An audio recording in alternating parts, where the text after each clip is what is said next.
여러분의 소중한 시간을 아껴드리기 위해 오늘도 핵심만 정리해드립니다.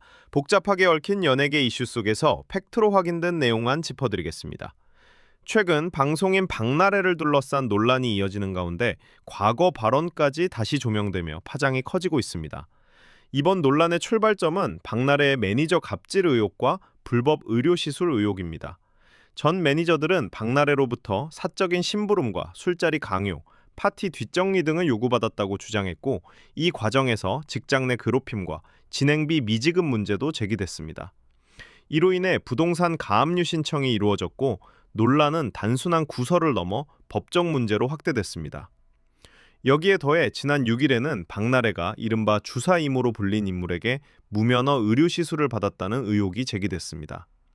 해당 인물은 국내 의사 면허가 없는 상태에서 박나래의 자택을 드나들며 링거와 항우울제 등을 투여한 것으로 알려졌고, 이 사실이 알려지면서 박나래 역시 의료법과 마약류 관리법 위반 혐의 등으로 고발됐습니다. 현재 박나래는 출연 중이던 모든 방송에서 하차한 상태입니다.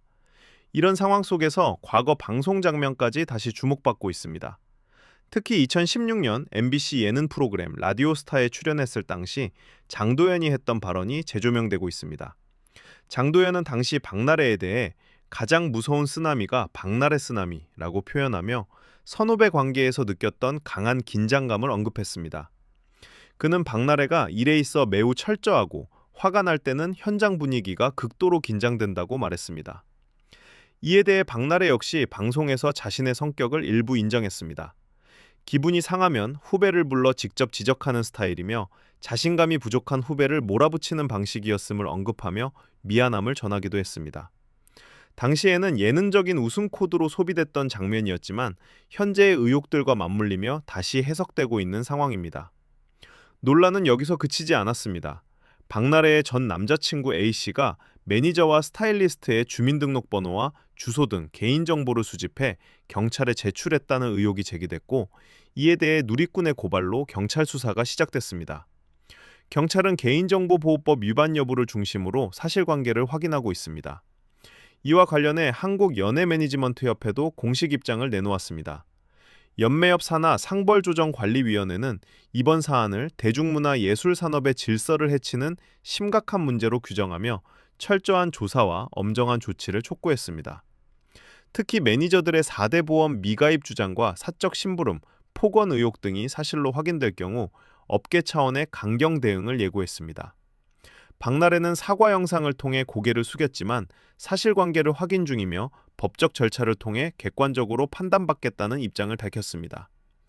그러나 이 사과 이후에도 추가 의혹과 단체의 비판이 이어지면서 여론은 쉽게 가라앉지 않고 있습니다.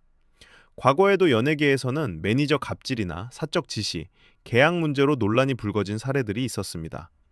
일부 사건에서는 법적 판단을 통해 사실관계가 가려졌고, 이후 업계 전반에서 근로 환경 개선과 표준계약서 논의가 활발해진 적도 있습니다. 이번 사안 역시 개인의 문제를 넘어 연예 산업 구조 전반을 다시 점검하는 계기가 될 수 있다는 분석이 나옵니다. 현재까지 확인된 것은 의혹과 주장, 그리고 이에 따른 수사와 조사 착수 여부입니다. 진실 여부는 앞으로의 수사와 공식 절차를 통해 가려질 예정입니다. 오늘은 감정적인 해석이나 추측을 배제하고 지금까지 드러난 사실만 정리해드렸습니다. 앞으로 새로운 공식 발표나 수사 결과가 나오는 대로 다시 핵심만 정리해드리겠습니다.